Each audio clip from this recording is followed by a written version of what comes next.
vaut mieux aimer 1000 fois une personne. Plutôt que aimer 1000 personnes, c'est une performance physique.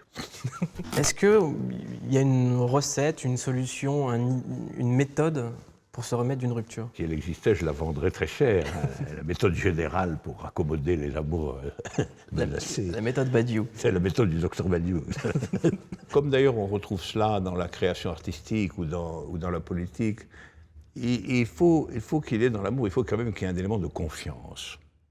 J'appelle confiance la conviction que l'amour est une force et que cette force est présente en vous, mais qu'elle est présente aussi en l'autre, et que si une difficulté grave paraît surgir, il faut se confier à l'amour lui-même, se souvenir de la rencontre, se souvenir de tout ce qu'il y a eu de magnifique tout de même dans l'amour pour passer outre.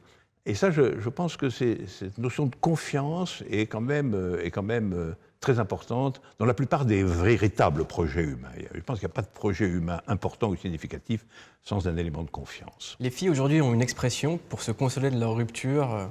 Quand elles sont traumatisées par un mec, elles disent « je ne veux pas me remettre avec mon ex, c'est comme ravaler son vomi ».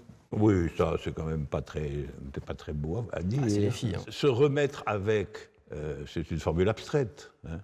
En réalité, il s'agit toujours de continuer ou de ne pas continuer. Dans la phrase en question, ce qui est intéressant, c'est la notion du vomi, quand même. Qu'est-ce que c'est que ce vomi-là, qui a été déversé sur l'autre, hein?